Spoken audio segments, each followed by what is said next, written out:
Thank you very much. It feels wonderful to be back at VIC. Hello, sir.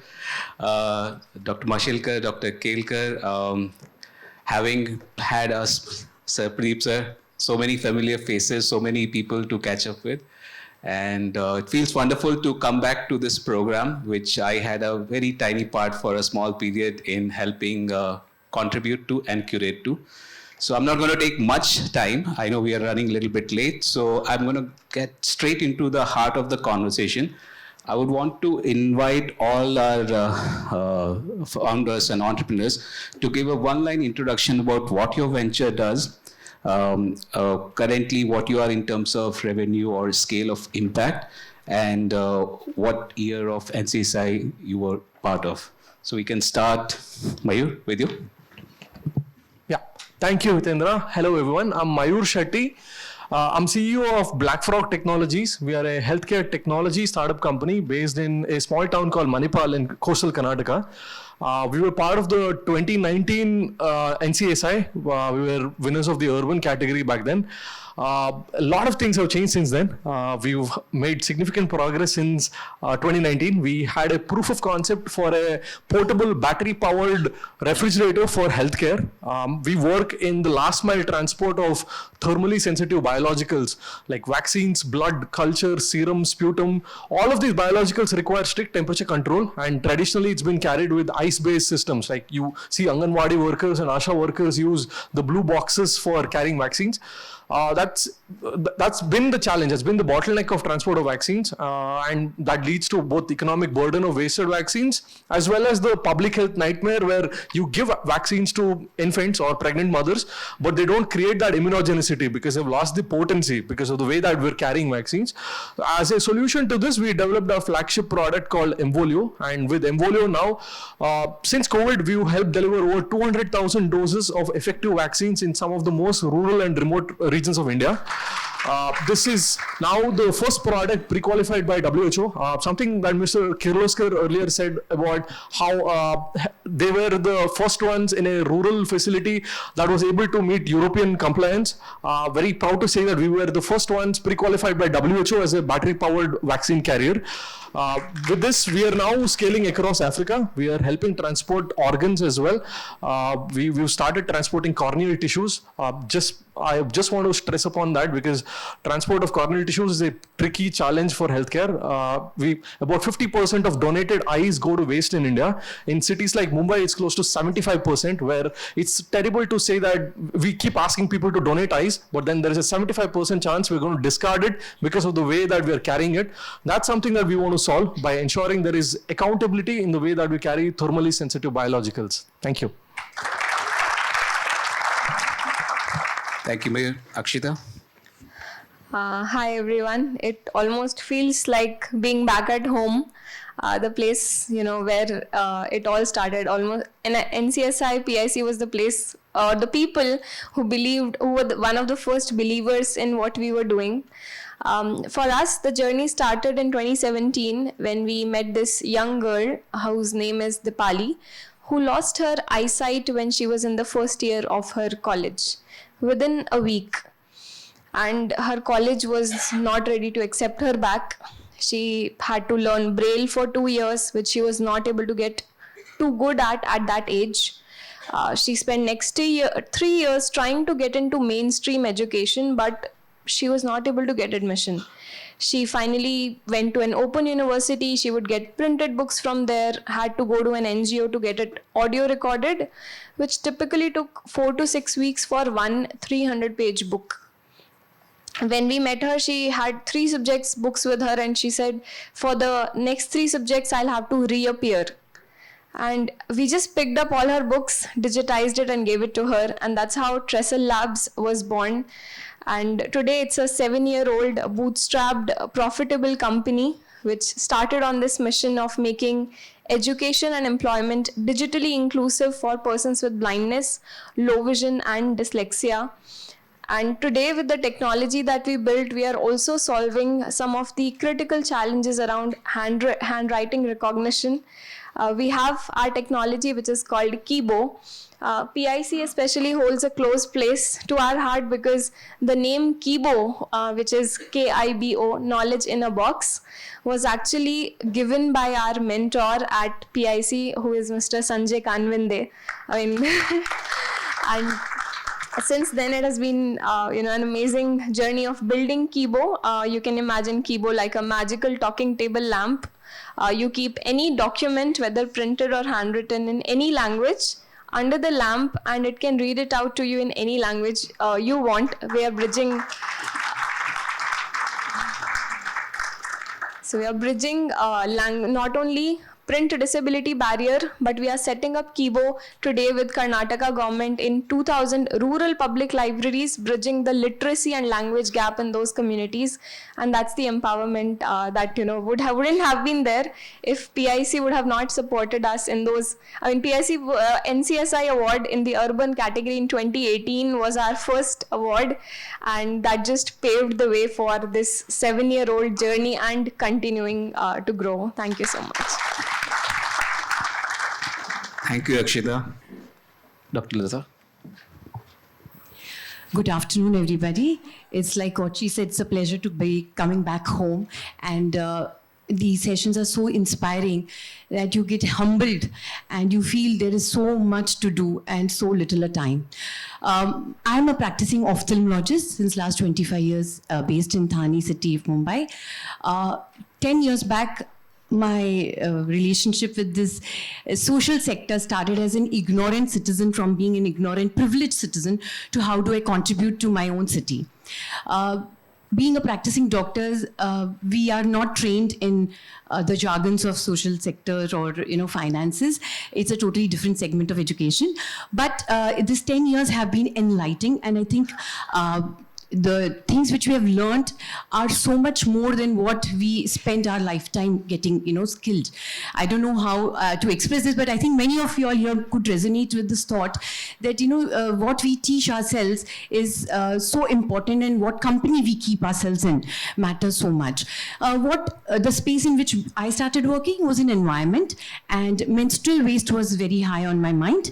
There is where, using my healthcare approach, we trained the ASHA workers to go into the community in urban slums, rural and tribal areas. And I'm so happy to say that in the 5 years of my journey as in this space of menstrual health and hygiene, I have been able to touch and convert 10,000 women to using menstrual cups. And the most satisfying part was the tribal area, 100% conversion and acceptance of menstrual cup, where in urban cities it is very, very poor. There are so many stories around this and so much of learning.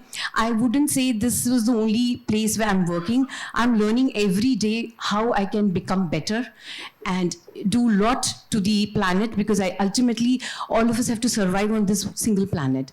And that is my focus area. PIC, I would just definitely say they taught me so many things which I just didn't know. And thank you so much for having me here again. Thanks.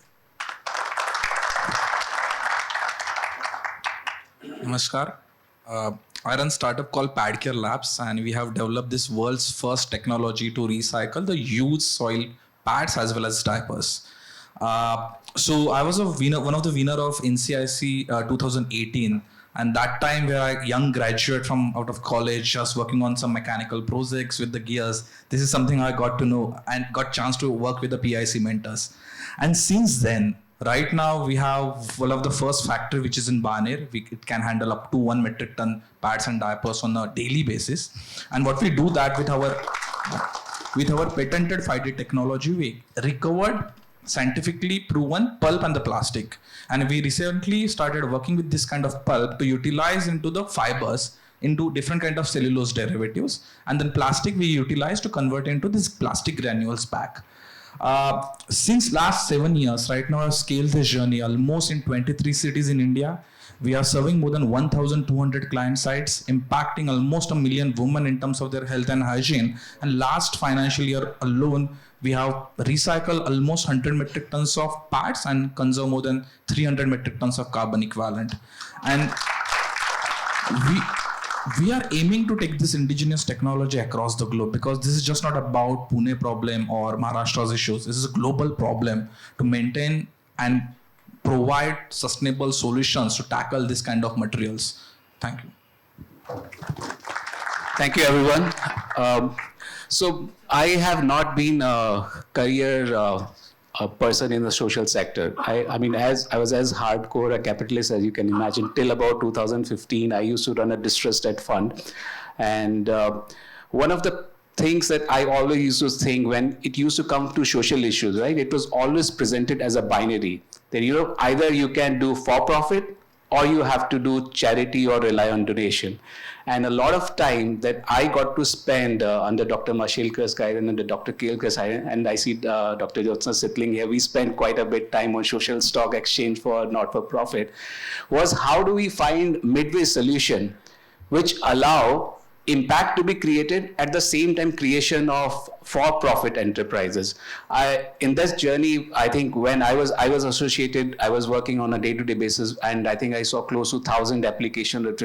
The intent is always there, but how do you translate that intent into impact?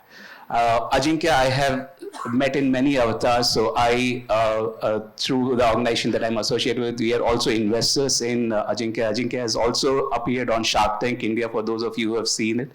So feels very heartening to see, along with impact terminology, the business impact being talked about, because that's what solves the way for both the issues. So what I'm going to spend some time is one crucial aspect, which is pretty much a given in the business part, is product market fit, right? We find a lot of people coming up with innovative solution, but how do you translate them into something which becomes a repeatable process for which either individual users are willing to pay or organizations who want to support those projects, they are willing to pay. So it's a very startup term, but I believe it has resonance in our sector also. So I want all of you to spend maybe 1 or 2 minutes in how was your journey to find that product market fit. And I believe a lot of people in this audience who are upcoming entrepreneurs as well as running entrepreneurs. It's a very crucial concept. An idea tells you, proof of concept tells you that you have something to work, but can you convert it into something which is repeatable, for which someone, whether your end user or someone who's financing it, is willing to pay for. So please pay attention to how those product market fit journey have been. Ajinkya, this time we'll take a turn from your side. And I remember seeing one tiny box when first time we had met, and how did it go from there to having a thing for which you are getting repeat order from different customers? Sure. So if you look back in 2018, right, when I presented here on this particular stage, our model was completely different. We thought, and I was coming from this mechanical engineering hat to develop the product can easily get sold into the market, right, without understanding how exactly market and business works. So where the model was quite simple, where we deploy the machine at a different sites, where I thought if I can make or manufacture the machine similar to a kind of hand dryer mechanism and can deploy into individual women's washroom, the purpose is getting solved, right? And assume that woman will come out from the individual women's washroom or cubicles and will dispose the pads in the one common pit area. Also, because it is kind of more recycling solution where some water is requirement, electricity requirement was there, and with the support of probably there is a kind of ping buses Sara Plus has deployed. So I worked with Raju and asked, let me just put this kind of machine at individual your ping buses to check and get a feedback. And definitely because Venture Center was there, so we deployed immediately this half-baked product Venture Center. And then I started getting feedback and started observing the model that I have developed, where it's required infrastructure support like water, then electricity collection, and women as a user, they don't want to come out from the individual cubicle to dispose the pads, right? And that where we frankly have burned almost 20-25 lakhs rupees. I will not call a burn, but I have learned a lot. How should be there should be product positioning. And then one fine day where I was just discussing with the mentors, what we did, we have just divided this, right? What user want first. So if you look as a user, as a woman, they want their at-source disposal while maintaining their own health, hygiene and privacy.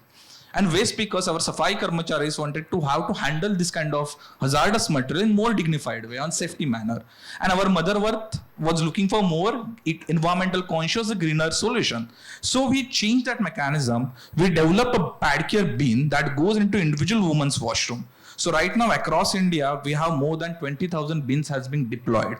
And these bins are uniquely designed in such way that this material can be stored there for 30 days without any odor and bacterial growth. So there is a pickup mechanism that what we've developed. Then there is a recycling center separately, which is a little bit centralized model. And then we started acting as a service model for picking up and the recycling at central level. And then there was a problem. How we can generate a value from extracted material? Yes, I am getting the pulp, I'm getting a plastic. How I can generate the awareness? How I can sensitize the people to touch this particular extracted material? Again, there is a story, right, where exactly is coming from. But in the last 5 years, with rice sensitization, with support of Cummins as well, we deployed almost in 100 different kind of schools. And right now, we are working with Aditya Birla Group, and they are trying to take this material as a part of recycled pulp because to utilize for their fabric and manufacturing. So in entire journey, we have focused on I have generally tried to work and get center of this 3C model of cost, convenience and consciousness. For any way, if any product is getting middle of that particular point, automatically you will get that kind of repetitive order because you're solving customers' problem, the cost is getting matched and convenient. But it is an incremental process. We have to go to that down cycle and continuous iteration cycle, and specifically in hardware industry. Thank you. I have invested in close to about 45 to 50 startups at various stages, many of them getting to Series A stage. And I must say that Ajinkya's MIS report is one of the most clear, lucid report that lands in your inbox every day. There's every month, and there's an invitation to discuss. So the reason I keep on saying, and this is a problem that I saw, when you work on the social side, a lot of time it becomes a lament. I am doing everything, but no one is supporting me. So this is where this process of iteration, continuously listening to what the customer, because no one is going to do a favor to you. You have to solve their problem. That's when the magic starts to happen. With that, Dr. Lata, do you want to talk about how magic unfold? How did that flywheel movement for this 10,000 impact journey got created for you? So, in the last session, we really heard many people talk about it, that the community to which we are going, they are clueless about their problem. We are the ones creating the awareness in them that they have a problem to begin with. It's such a difficult situation to educate them that, look, you're living in some problem there. That takes a big chunk of your time to make them understand, and you have to pitch it in so many angles. Maybe in my case, it was about the menstrual waste, but I had to highlight the health aspect of using, cloth pads or the rags and, availability of safe sanitary products. So there are 3 reasons a woman will change. One is for her health's sake, second for money, and third for the environment, which is last.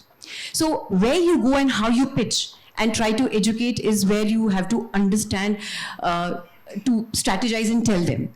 Once if somebody would be convinced with all 3. Now, if you have that kind of an audience where you've convinced them, how do you deliver them? With the right product, handhold them and see that they are on it sustainably. Now, when we talk in this space of social sector impacts, I'm so sorry to say it disturbs me, because impacts are not so easily seen. These are behavioral changes. They take ages. And I can't just throw some figures, because even if I say 10,000 here, the impact would be much more, because one lady getting educated, she's going to educate her child, her incoming daughter-in-law, and furthermore. So it is a very slow process. It takes a lot of time and patience and internal reflection. You doubt yourself whether you're really in the right place, doing the right work. You have to validate repeatedly through a lot of parameters, understand the processes, go back, change the drawing board, come again, and again you communicate. And trust me, when you go to tribal and rural areas, they get intimidated by you. They will not open up to you. So you have to really start going down there with them, be very consistent, have a lot of patience, because social change is behavioral change, and it is across any socio-economic strata. So, and as a human, convenience is your choice, always. So I think the challenge in social sector for doing any innovation is convincing yourself first that you're doing the right thing, because there are sometimes system thinking what we say, sometimes you think you're doing the right thing, but probably after 3 years, 5 years, you realize that this was not the right thing. So sitting down, reflecting, and then putting up yourself there and being consistent, networking, talking to people subtly, expressing your ideas subtly is the way you have to go, and you have to have loads of patience in this space. That's all my take. Thank you, Dr. Liza. Akshara, I'll turn to you. And one of the things when we are trying to formulate, even Dr. Sitling, when we had gone to meet Dr. Krishnan and he had opened, okay, so I know the economics, what is the thing that you are solving for? And issue in India is people who are, let's say, disabled, they also come with economical disadvantage. So even if you create a technological solution which is fantastic, which can compete with the best in the world, the challenge is how do you bring the price point down to be allowed it to be used by a person who wants to solve it. And I'm happy to say Akshita personally has went through this journey, and I remember some calls that I was a part of with, along with Sanjay. So Akshita, you want to talk about how, yes, you can find a technology solution, but how do you make it happen for people to be able to use it, for it become too relevant for Indian, and for you to sustain as an organization, right? In the process, you can meet the other two, but if your organization shuts down, then all the good also goes out of the way. So, Akshira.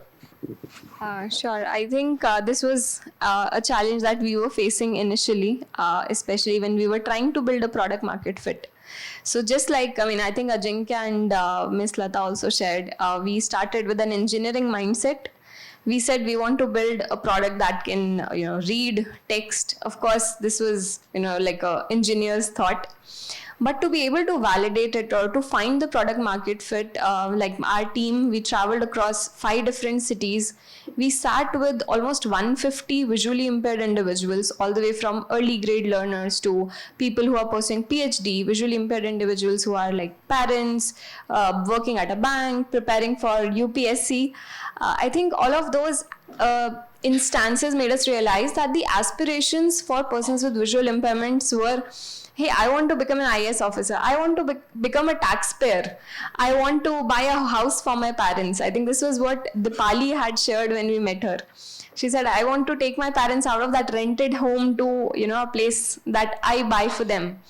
And today I'm so happy that 7 years, it has come, life has come to a full circle.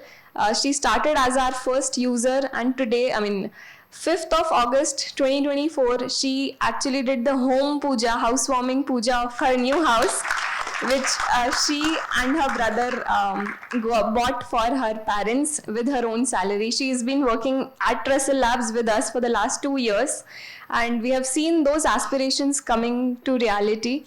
Of course, product market fit was a challenge initially, of course, because of affordability and what do we build. So we built a machine initially back in 2017 that could read a printed English document. We took it to National Association for the Blind in Nashik, and we showed them, oh, this is, our engineering miracle. They looked at it and they said, let's show you something. They took us to the first floor of the NGO. They lifted a cloth from a big machine, and there was a lizard that popped out. And we were like, what is this? They said, this is a machine that we got donated from the US. It's an imported machine. It can read printed English. And I said, okay, that's great, but why is it in this condition? They said, because the books of our students are in Marathi. They get handwritten notes which they borrow from, their peers in school or in college. And I said, that makes so much sense. I remember my study days when I used to borrow notes from my friends. And we were like, okay, if this imported, expensive machine that can read printed English does not solve the need of the students of India, what can we do to solve it? So then we started building on a solution that not only reads printed English, but we started in Nashik, so we started with 3 languages, English, Hindi and Marathi back in 2017 when we launched the product. And today we support 60 global languages, out of which 15 are Indian. this year itself, we have added Odia, Assamese, and Nepali also to our suite. So we continue to grow, we continue to build for the needs of the students in India. And talking about the affordability factor, persons with visual impairment, they do face that challenge of affordability. Almost 90% of them live in low income settings. So we thought, let's reverse the model. They go to a school. By CBSE and SQAF mandates, schools should have products or technologies for visually impaired. NAC, UGC, National Education Policy 2020 mandates colleges and universities to be inclusive for students with visual impairment. So let's build a business model in which the school purchases or the institution purchases it, sets it up in a library of the institution as a shared resource. And any student can walk up to it, read their book. In fact, with the requirements of the students, we have now created an audiobook creation feature. So students like Dipali no longer have to wait for 4 to 6 weeks for one 300-page book. They can get it in less than 30 minutes. They can scan 100 pages, get it in MP3, everything like in minutes, not weeks and months.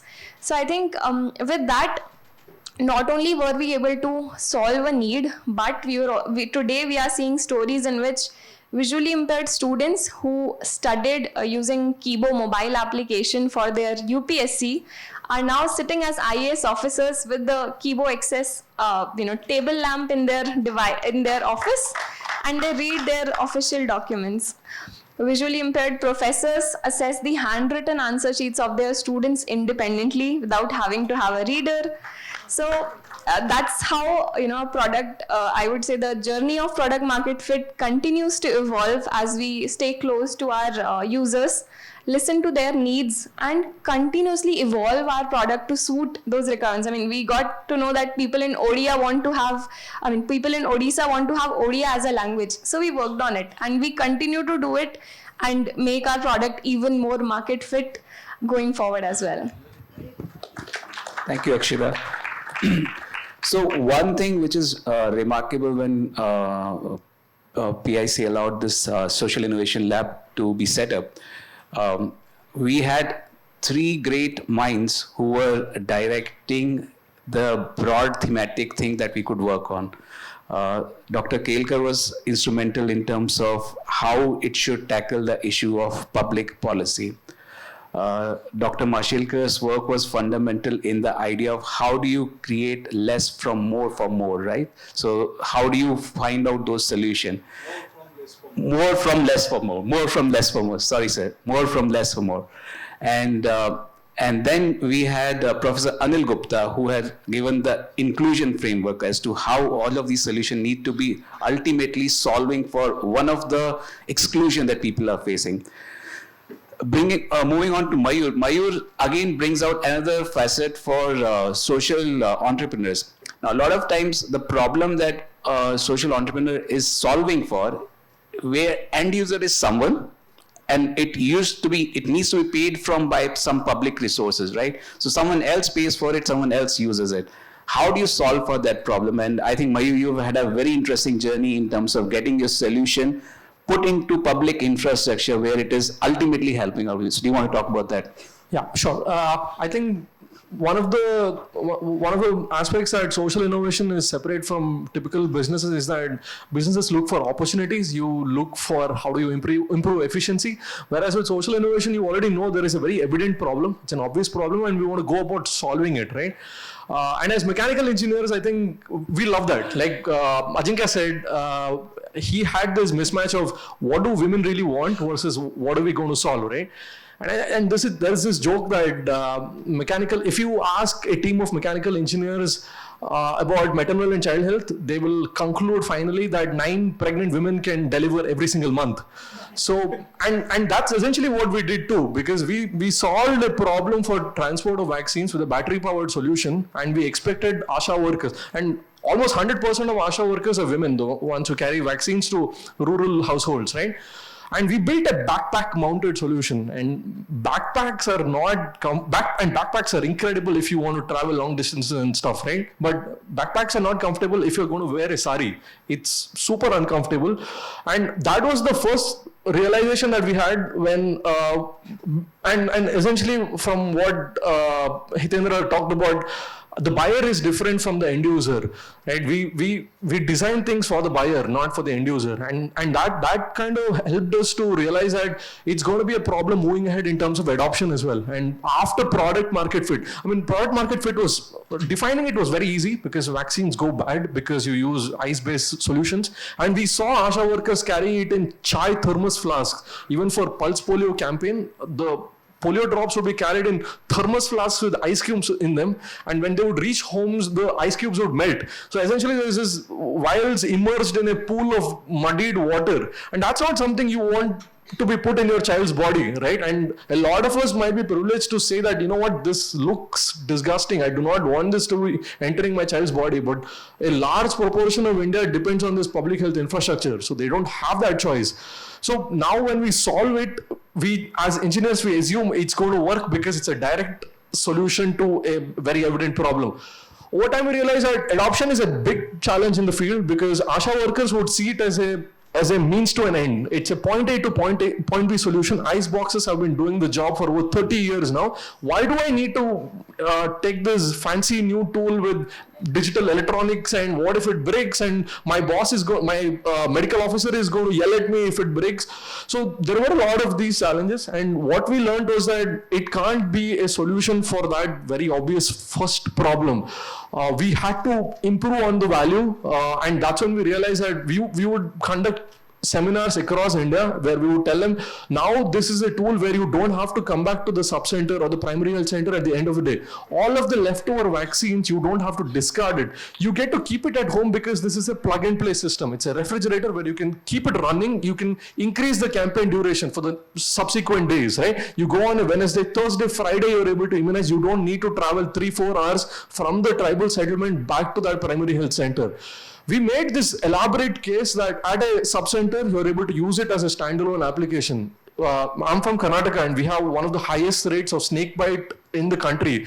And that's a huge challenge because if I go to a primary health center with a snake bite, the primary healthcare staff have to rush to the local pharmacy to get the appropriate antivenom. Right, and you don't have the time to freeze ice packs, condition them, then go collect it and come. What you need is a plug and play system. So we essentially packaged a vaccine carrier as a holistic refrigeration tool so that it meets all of the primary healthcare requirements. And that's essentially how we overcome these barriers with the product market fit. So thanks, Mayur. And in all the stories, I want to reiterate one point that if you find a good solution, then don't complain to the world that no one is buying my solution. World is not obligated to you to make your solution work, no matter how well intentioned it. So you have to work with the audience till the time they find something you have created which is valuable for them, plus it is available at a price point which either they can pay for or an indirect buyer can pay for. Now, I am very conscious of the time that we have, but there are 3 or 4 aspects which I have in my experience of running social innovation lab that I've encountered. One is all the social entrepreneurs are very averse to talking about themselves. I mean, they don't like to market. Marketing and sales is almost seen as a dirty word, but it serves a wonderful function because otherwise, how do people get to know what you're doing? And if it's not easy to buy what your solution is, how does it even get a life? Second part is challenge with investor, right? How do you get your resources? I mean, do you get a CSR grant? Do you go for one of the grants that government departments give? Do you go for VC investors? How do you match the criteria of impact versus profit making? Organization, right? How do you set up the organization? You will find a lot of well-intentioned people, but are they the right people to do the organization? And how do you attract the right people to work in these? So these are 4 very big questions. Each one of them deserves a session on its own. But what I'm going to do is I'm going to take each of these questions to each one of you. And if we can quickly address to that question as to how you solve that particular problem, because I know all of you have solved that problem. So Dr. Lata, in this case, I will start with you. So how do you solve for the problem of getting to CSR people and making the pitch that, this is the cause that they need to come and rally behind? In terms of CSR, because of the government norms, it's now very easy to get funding from companies. But then again, you have to have the mandatory papers and documents in place, like 3 years of IT returns and then your turnovers. So keeping all the essential mandatory documents in place and then trying to align your innovation or your work with the company's alignment of vision of where they want to work. So making a matchmaking with them has to be done. But when you're doing that, one thing which I learned is that you cannot really stick to that, I want to do this only. You have to have a little, you should be able to be flexible and keep the larger interest of what the CSR company also wants you to attempt. So aligning your goals with the company goals, matching it where you don't dilute your goal, but at the same time, you're able to absorb their vision as well, has to be prioritized. And I think that is where the tussle begins. How much do you dilute? What do you do? Because then you're chasing, doing what they are wanting you to do. So somewhere you have to draw the line and you have to stick to it. In my case, it's a little different because I'm coming from not-for-profit background. The others are for-profit. And also I'm balancing my profession with being a co-founder of the NGO. So I don't get much of time to pitch for the CSRs, but consistency and follow-up and meeting the clients and talking about it and showing your work speaks. So then the connects come, the other CSR also watches, putting on LinkedIn, writing the right posts, sharing it with the right people. I think those are some art which you have to cultivate and propose for a CSR pitch. Thank you, Dr. Lita. Akshita, do you want to briefly touch upon the operational conundrum? Finding a lot of people who want to work for you versus finding the people who will work for you, the right people for you, right? I think the way we have sort of figured this out is, when we bring passion, purpose, and people together, magic happens. And I think that's something that we have been running in the company over the last 7 years. So when it comes to having more people join us, whether it's as team members, as stakeholders, as customers, an important part of it is, I think a lot of us have spoken that it doesn't end if we don't talk about AI. But I want to bring a new perspective to AI or a new full form to AI, which is amazing individuals doing appropriate innovations to create actual impact. And I think that's the new definition of AI that we have been leading in the company when it comes to running the operation. So currently we are, 7 years old. We have 650 B2B institutions as our clients. We are not empowering because people are already empowered. We are actually touching the lives of almost 180,000 visually impaired individuals, not just in India, but across 25 different countries. With a small 15-member team that's running the entire operations of this. And what really makes a difference in them is the passion that they have. The passion that got them in supporting our mission. We are very blessed or fortunate to have a kind of team that takes ownership for whatever they are doing, because they are internally motivated to be able to drive this impact. They see the change happening in people's lives. In fact, we are also scaling this impact to different countries. Today, we have distribution partners in across 30 different countries, actively exporting to 15 different countries. So we have visually impaired students in Ghana and Kenya studying with Kibo, while we also have people in US working as productive employees in the US as visually impaired individuals. So I think scaling that impact and the journey of operations cannot be a one organization thing.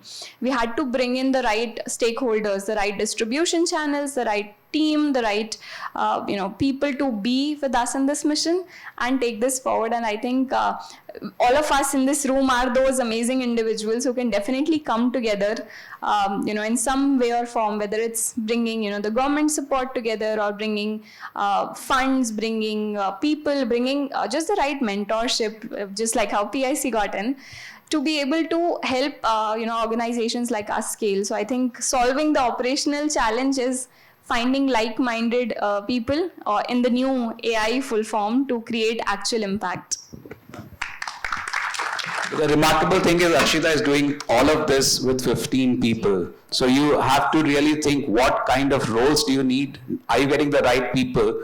Just because someone is well-intentioned doesn't mean they are necessarily going to be the best resource for that role. So you're wearing a dual hat. You're doing good for society, but if you let that seep into the organization and you have wrong people at the wrong places, then your mission will get affected. So you need to be very careful with that. Mayur, with that, I want you to address the question of this almost reluctance of social entrepreneurs to marketing is a dirty word, right? Or I don't have the resources, I don't do the sales thing. Can you talk about that?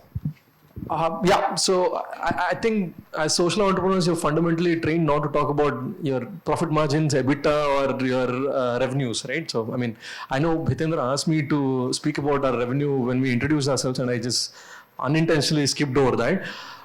That's definitely a challenge because we're trained to talk about our story, right? And even as a private limited company, I mean, I am answerable to our board and our investors, but what drives us more is the impact from what we're creating. And it's specifically a challenge because we're in deep tech where the gestation period for developing the product itself is so long, it's so capital intensive. And if I focus so much on the story, Dr. Premnath once told me, it's just kind of, you have to dial down your impact a little bit because you're scaring private equity investors away. That's a huge challenge for us because even today my dad tells his friends, Mayur, he runs some NGO, which is nice because everybody likes an NGO except for private investors, right? And that's something that we're overcoming now. And one of the avenues we've taken to mitigate this concern is that we're focusing more on B2B. I hate it. I fundamentally hate it that I have to sell to private companies. We sell to pharmaceutical companies for their clinical trials and samples. You know, I work for a pharma company. I'm so sorry. I do.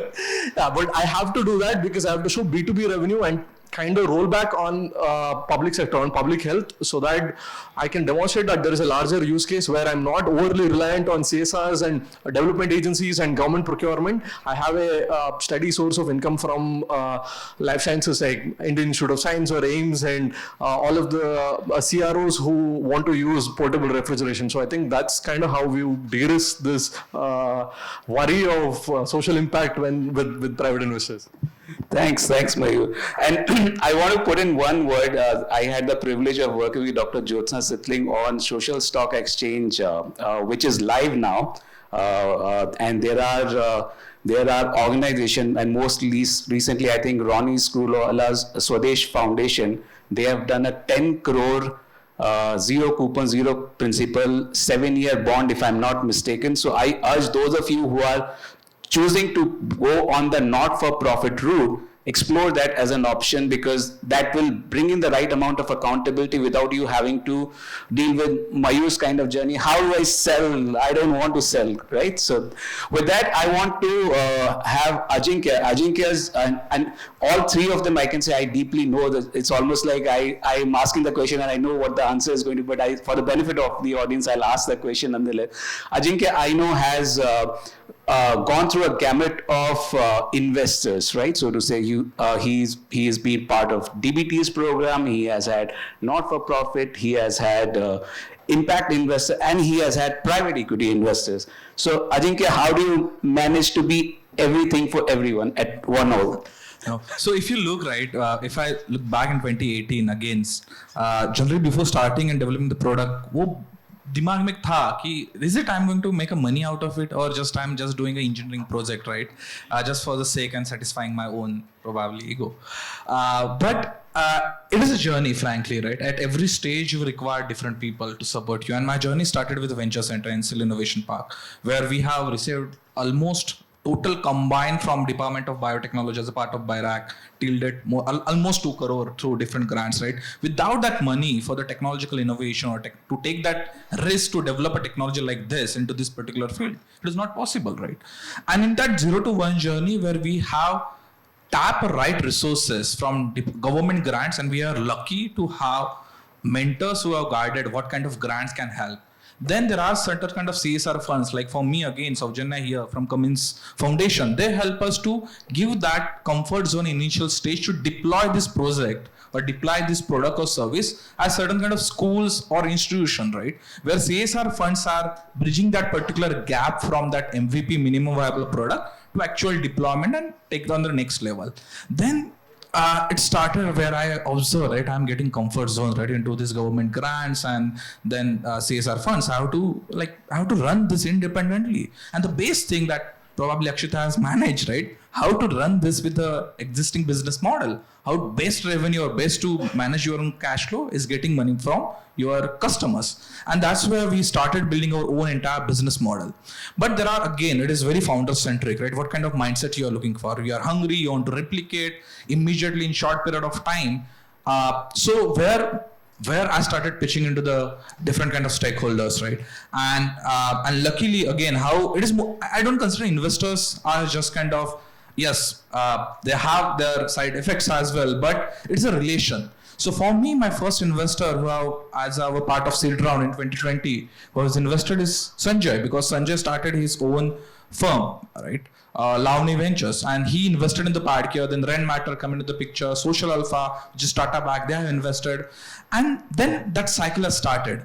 And where we started getting acknowledged on the work that what you guys are doing, and frankly, where Mayur also mentioned, right, profit with purpose is possible. If you are creating win-win situation for every stakeholders, people, planet, the internal team, or including external stakeholders as well, automatically there will be belief. But still there is a gap, right? I still remember, because we had a kind of negative PNL like last year. My bank was not ready to give me a loan, right? I have to go to the NBFCs, has to raise external funding for cash flow not cash flow management, for that product financing at 16% rate, right? Interest rate is quite high. And still, I think there is a huge gap. Social impact and still the impact investment, matlab to invest into the EVs and batteries and high ROI kind of segments. But no one is looking at this small deep tech startup, right? And where intervention is required, where support is required. And still, frankly, social stock exchange is there, right? But still we don't know as an entrepreneur, to be frankly, how to utilize that particular platform to get necessary resources to amplify our impact. So yeah, this is entire journey where the different ecosystem helped me to take it forward, and we are raising our pre-series A round as well to take this on a global level. And I can see the global investors also quite interested to deploy their funds into indigenous or Indian deep tech startups. Great. Thank you everyone. I know there will be a lot of questions, but I've just been informed. So what all of us, all the founders are going to be available after the session. So I think we are going to skip the Q&A part of it. I would like to thank all my co-panelists for bringing out various insights. Thank you very much, Ajinkya, Dr. Lata, Akshita, Mayur. Thank you very much. Thanks a lot. I would like to invite Mr. Pradeep Bhargava to felicitate our panelists and our moderator. So.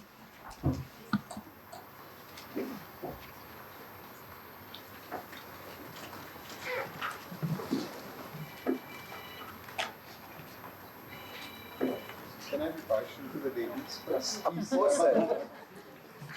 Thank you.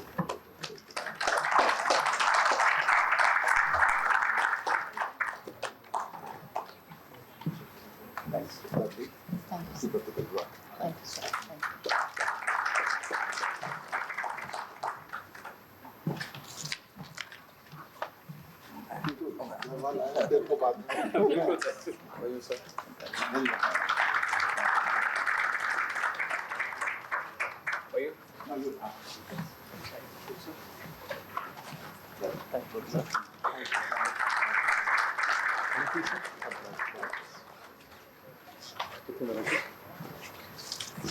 So good.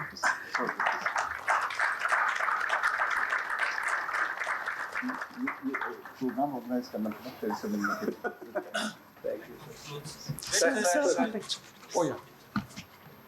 I think